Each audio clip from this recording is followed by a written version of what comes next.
fundraising for these tickets. We all ready? All good? Good. Do you need a sound check? Everyone's good for sound? No, 1 second. Always somebody. It's always me.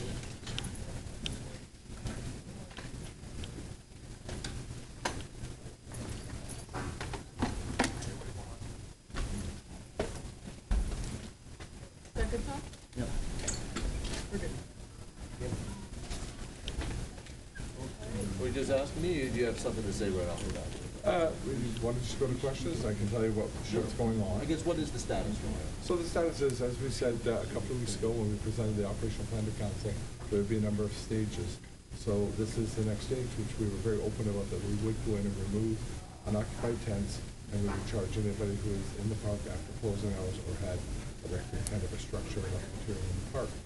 So that's posted on the notices. We've been very upfront about that. So last night we did attend, as we promised we would at some point, and removed about 32 tents and structures, 12 truckloads of furniture, pallets, plastic, garbage, and we charged 20 people. What sort of the process? I mean, there was a little bit of a wait since the eviction notice. I mean, what sparked last night? Well, I think, for one thing, when we give an eviction notice, it says it kicks in 24 hours. It doesn't mean we're going to drop 24 hours on the dot. We like to give people time to think it through, provide options. Those options expired on Monday, so we had to go to our next step. Can you talk a little bit about the deal that was discussed with the Basically, we try to respect what we believe are the mission and goals, to engage public dialogue into the issues around economy and regulatory affairs, things like that. So we did make an offer that we would provide venues for that to happen, and we would assist with any facilitation to allow a larger public dialogue on the issues. And we also said that we were open to discussing a very limited daytime presence on the mall beside the park to disseminate information about the issues. Are you going to ask an injunction? Mayor Nenshi told us that he's studying that option. Are you going to the court? That, again, is very public information we gave out weeks ago. That would be the next step now, is to seek a court injunction, similar to what Toronto, Vancouver, and Victoria have done. So is this deal scrapped then? At this time it is, but, the city were always open to dialogue. Are you guys offering services to the people that may need it now? Is it sort of Absolutely. Just as with the St. Patrick's Island, if people are in fact without anywhere to stay, we will engage the different agencies to find them assistance. What sort of reaction did we get from the protesters last night? Well, obviously they were upset. They were very peaceful though. They didn't offer any physical resistance, and we went with the intention there would be no physical confrontations. That was clear from the get-go. And naturally upset, but did not resist. when can the protesters pick up their belongings? We're just getting it unpacked and cataloged now so we can identify it so it goes back to its rightful owner. So I would think within a day or two we should have that all sorted out. So as of right now, what is the allowable process and allowable opportunities for protesters to continue on getting the message out? You're allowed to, engage in a public place during hours that is open to the public. You can carry a sign. You can't leave material in a park or on a street. You can't attach to any poles or trees or anything like that. So pretty straightforward. You still have your right to protest and be heard. What's to stop the protesters from just setting up their Well, exactly what happened this time. There'll be more tickets and more removal of unattended materials. Was there any strategy showing up at 11:30 last night as opposed to doing it in the morning? Oh, absolutely. I can't write your ticket for unlawfully in the park in the morning. Is this a violation of Chapter 7? That's something the court would have to decide. So based on the injunctions we've seen, we were lawfully placed to issue the charges and remove unattended materials. Will you be charging a fine to recover their material? There's no fine. There's a $25 impound fee when we take material up and have to take it to the impound lot and catalog it. When will you file the eviction? That's in the hands of our law firm right now. They're preparing the paperwork. Does the injunction come after, say, the summonses are ignored, or when does that happen? Not necessarily. I mean, the issue of the summons is just part of the process. We have to establish a lack of compliance to the city's laws. Timeline, how soon could we be seeing an injunction? That is up to the law department reports. I would never presume to guess. Sorry, I got in here late. Why was the decision made to go last night versus, say, last Friday versus last Thursday? Well, Why now? as of last Thursday, we had a meeting with a couple of the participants, and we put an offer on the table, and we said, you know what, respectfully, take the weekend. We know you have a general assembly to discuss this with your group. So we said, we'll back off any enforcement while you're thinking about it, but we needed to know by now. Who were in that meeting? Nenshi, the chief of police? Who? who will participate in that meeting? Who was in the meeting? Yeah. It was me and the police negotiator. No, the mayor wasn't there. The who? The mayor, No. Nancy. No, this is an administrative matter. So those protesters who do continue to stay, will they just be daily handed news summons? They will be given tickets for non-compliance. So will you guys continue to be pounding? If that's necessary, we hope it won't be, but if it is necessary, we will continue to enforce the laws of the city of Calgary. And those earliest court dates are, is it late December, is that what? Probably, yeah. So there'd likely be more action with this, other legal action Difficult before. to say, difficult to say. And what's being done, like tents were taken away, what's being done to prevent more tents from showing up? We will patrol the area regularly, and we will be issuing charges to people who attempt to set up. What exactly is going to happen when the protesters go to court and someone's issued? Well, the court will look at it and decide if our evidence is sufficient to confirm they violated city bylaws. If there's ever a charter question, if something's charter confirmed, that is really the role of the courts, and the best thing we can do is put that matter before the courts. We believe there is strong evidence of violation, and it's pretty much prima facie evidence, you can see it. So we put that before the courts, and that's where the arguments over what is protected and what's not have to be dealt with. Only a judge can make that call. These people get their IDs back and then they go back into the questions were asked. If they go back to the plaza. We'll be strictly in our enforcement mode. We'll be rating all violations. Are you going to consider moving up to fining someone? That's what a summons is.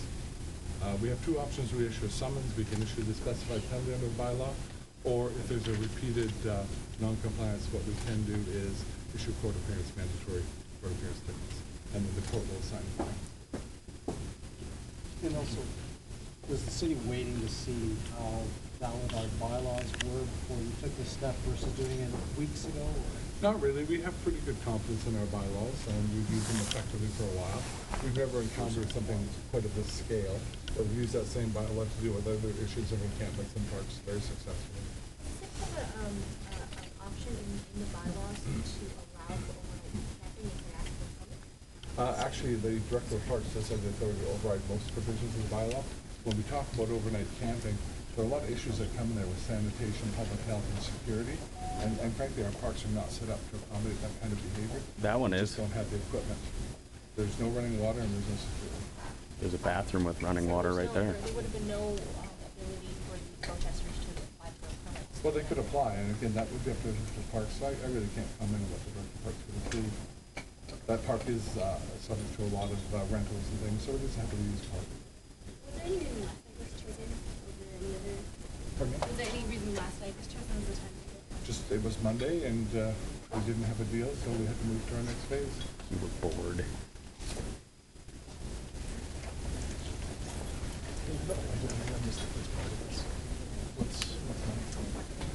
Next is we proceed, like we said, we would with an injunction, request for an injunction. When our law department's got it prepared, and we can take it to court. So I'm not involved in that, we just provide the information and it's drafted in the law department.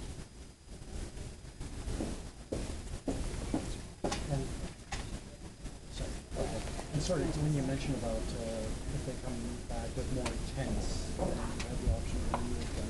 If they're unoccupied, and we've been clear if- about that, we're again- not gonna physically drag people off of there. We've been very clear about that, but this would be a totally non-enforceable event. We'd not be laying hands on it. So the material that's there now, if they're occupying it, it'll stay there now. Yeah, we made that clear, if the tenant's occupied, we would offer them the option to leave it and give a ticket, but we would not. I've got one thing to ask him here too. We will not do that. How do you feel personally about bylaws trumping charter rights? I think that's a broad legal question, we're gonna leave that for the courts to Personally, decide. personally. It's not about what I personally want, it's about what the citizens expect me to do.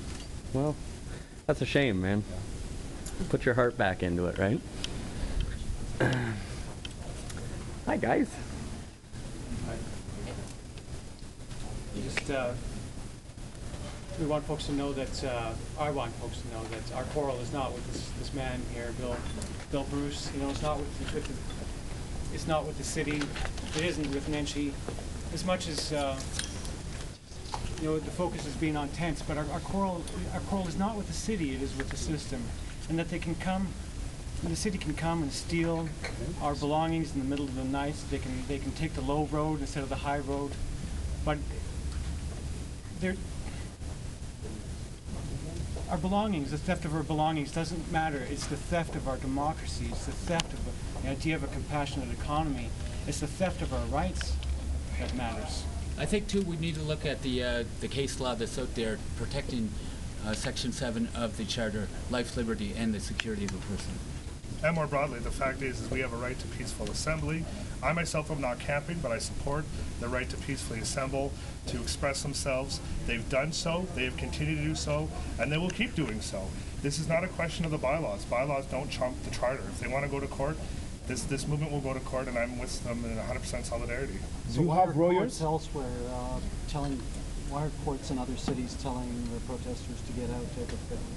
Well, because I think this stands, has been pointed out numerous times by my friends here, this movement stands as an indictment to our system. Nobody was complaining really about poverty in this city until until we were at Olympic Plaza, drawing attention to it. It's easily swept under the rug, but when you have it in your face every single day when you go to work, people can't ignore it. But hasn't your cause been watered down because it's turned into a tent issue versus what you're trying to get across? That's one of the issues. It's never been totally watered down. I mean, it's just the single fact. The slogan, we're the 99%.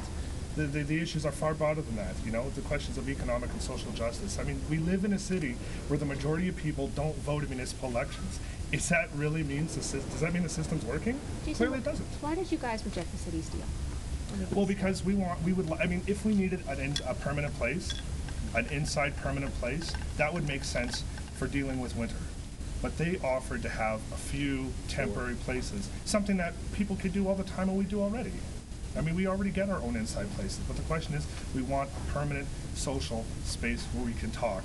And the fact is that we know not everyone can camp, right? I can't camp, but people just want the right to be out there and get their message heard. Also too, I find, I was personally there, and it's a question of lines of communication being open with our forms of decision-making, and they refuse to acknowledge the fact that RGA makes our decisions, and they forced us to basically talk on their terms. And we're saying we've invited them down, and they've still refused, but they're still welcome to come to RGAs. And we do have a space. We do already have a space, and it's here in the City Hall. It's already in our legislature and our Parliament. We're on Friday. I'd like to extend the invitation to people to come down to City Hall in the lobby, and we'll hold public forum here on the idea of having a vibrant public forum here as a form of participatory democracy. We're camped out to make sure that this vibrant public forum takes place, and we're going to use our City Hall with that exact thing. So my understanding, you guys are looking for a permanent inside social space. Is that what you're looking for? That would just be one of different movements. The fact is that people have been camping for this period. Why now? Why now? Why did they let people camp for so long, and now they can't do it anymore? I don't see any reasoning for it at all. The question of there being damages, we know that's false. There's been no crimes committed. It makes no sense. You've let people camp this far. Why now? I think it's because they're tired of it. Well, if we do get their injunction, will we leave voluntarily? I will not be moved. Do you have lawyers to represent you if they? There are civil liberties associations across Canada, across North America, that are helping us fight this battle. So do you have one in Calgary? We do have one in Calgary, yes. What is his name? I don't know. Oh, I not don't yet. know. Okay, you're not ready yet to fight them in court. We are ready to fight in courts. But you don't have a lawyer. But I was rudely had my shelter taken away last night. But you don't have a lawyer. How if they go to court tomorrow or today? We do have a lawyer right now. So I what don't is know his name? I don't know his name. Okay. Our legal working group does. Okay, cool. Yeah. Can we just get each of you to say and spell your names if possible, just so we can get it on tape and we can It's recognize? Tavis Ford, Tavis Ford. Jason Devine, Jason Devine. Aaron Doncaster, Aaron Doncaster. Thank you. Thanks, gentlemen. Thank you.